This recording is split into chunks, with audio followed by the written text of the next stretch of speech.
Assalamualaikum warahmatullahi wabarakatuh. Perkenalkan, nama saya Eka Mutmainah Konding, kelas Agribisnis A2 dengan NIM 1802354201038. Prodi Agribisnis Fakultas Pertanian Universitas Andi Jema Palopo. Di video kali ini saya akan membahas tentang tugas saya, yaitu koperasi dan kemitraan yang dibawakan oleh Dr. Idawati Salama, SP, MSI, yaitu apa itu koperasi dan pentingnya koperasi bagi pertanian, khususnya di bidang agribisnis. Pertama, sejarah koperasi. Pengertian koperasi. Kalian pasti pernah mendengar kata koperasi. Akan tetapi, apakah kamu sudah paham betul tentang seluk-beluk koperasi? Koperasi menurut Undang-Undang Nomor 25 Tahun 1992 adalah badan usaha yang beranggotakan orang-orang atau badan hukum koperasi dengan melandaskan kegiatannya berdasarkan prinsip koperasi sekaligus sebagai gerakan ekonomi rakyat yang berdasarkan asas-asas kekeluargaan. Sejarah koperasi. Sejarah koperasi telah hadir sejak abad ke-20, dimulai dari usaha kecil yang dilakukan oleh rakyat-rakyat kecil pula. Di tahun 1908, Dr. Sutomo yang punya peran penting terhadap koperasi mendirikan Budi Utomo. Kemudian, pada tahun 1915, muncullah peraturan tentang koperasi. Selain itu, di tahun 1927 dibentuk Serikat Dagang Islam untuk memperjuangkan kedudukan ekonomi pengusaha-pengusaha pribumi. 2 tahun kemudian, di tahun 1929, Partai Nasional Indonesia memperjuangkan penyebaran koperasi di Indonesia. Kemudian, Jepang yang menjajah Indonesia pada tahun 1942 mendirikan koperasi yang bernama Kumiai. Setelah itu, 5 tahun kemudian, tepatnya tahun 1947, setelah Indonesia merdeka, Gerakan Koperasi di Indonesia mengadakan Kongres Koperasi ke-9 di Tasik. Pada hari di mana mereka mengadakan kongres tersebut, dicetuskanlah Hari Koperasi Nasional di tanggal 12 Juli. Pun prinsip koperasi.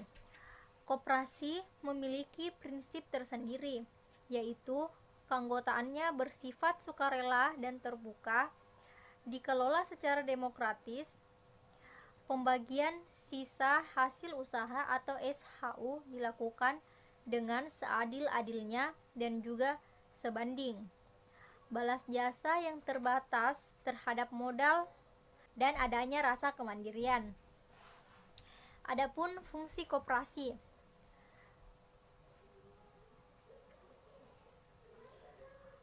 Fungsi koperasi berdasarkan Undang-Undang Nomor 25 Tahun 1992 tentang perkoperasian. Pembangunan dan pengembangan potensi dan kemampuan ekonomi anggota pada khususnya dan masyarakat pada umumnya untuk meningkatkan kesejahteraan ekonomi dan sosial. Berperan serta secara aktif dalam upaya meningkatkan kualitas kehidupan manusia dan masyarakat. Memperkokoh perekonomian rakyat sebagai kekuatan dan ketahanan perekonomian nasional dengan koperasi sebagai guru utamanya. Berusaha untuk mewujudkan dan mengembangkan bersama berdasarkan atas asas kekeluargaan dan demokrasi ekonomi. Adapun jenis koperasi berdasarkan jenis usahanya, yaitu yang pertama, koperasi produksi.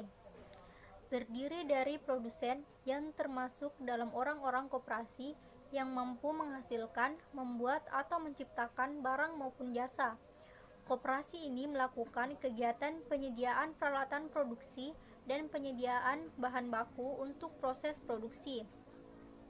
Selain itu, koperasi ini juga berfungsi untuk menampung barang yang dihasilkan dari para anggotanya. Contoh dari koperasi ini adalah KOPTI, Koperasi Pengrajin Tempe Tahu Indonesia. Yang kedua, koperasi konsumsi. Anggota dari koperasi konsumsi ini adalah para konsumen. Koperasi konsumsi bergerak dalam aktivitas penjualan barang-barang konsumsi, terutama barang kebutuhan anggota dan sekitarnya, yang dijual dengan harga lebih murah dan terjangkau, namun dengan kualitas yang bagus. Pendapatan mereka atau sisa hasil usahanya akan dibagikan ke anggota berdasarkan jumlah pembelian.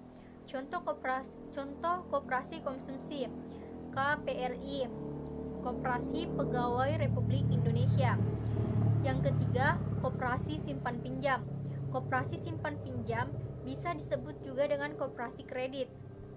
Koperasi ini dapat menyediakan pinjaman uang serta penyimpanan uang.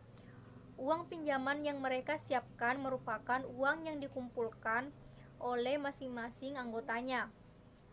Adapun beberapa koperasi di Indonesia yang menggunakan sistem koperasi dalam sektor pertanian agribisnis. Pengembangan agribisnis untuk pengembangan sektor ekonomi pedesaan yang berorientasi agribisnis. Pada pengembangan agribisnis diperlukan strategi dan dukungan menurut Suprapto pada tahun 2000.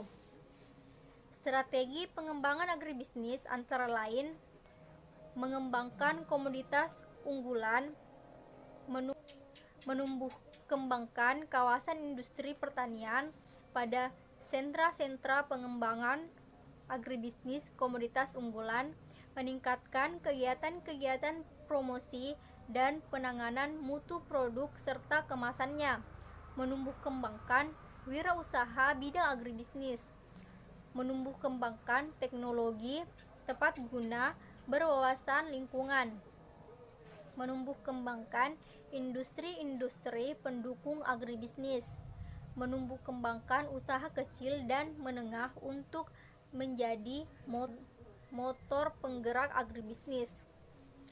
Untuk meningkatkan strategi tersebut diperlukan dukungan antara lain kebijakan pemerintah yang konsisten, merupakan perbaikan iklim usaha sehingga pelaku agribisnis dapat mengembangkan usahanya, peningkatan kuantitas dan kualitas sarana dan prasarana seperti angkutan dan jalan, peningkatan fasilitas pengundangan yang memadai, peranan teknologi.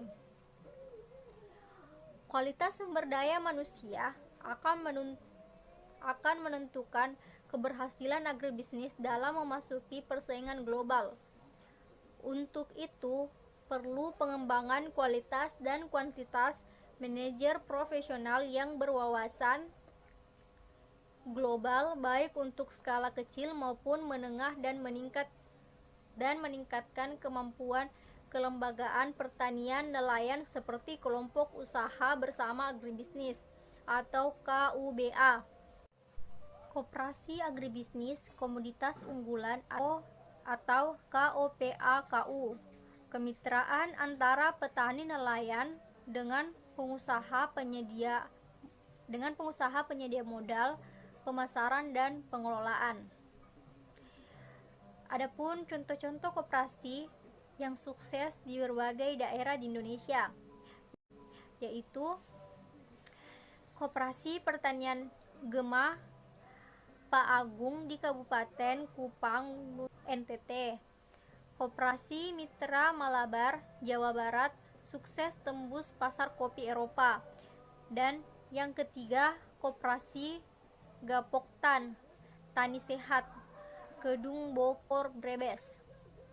Demikian video yang sempat saya bagikan kepada kalian, semoga bermanfaat dan terima kasih sudah menonton video saya.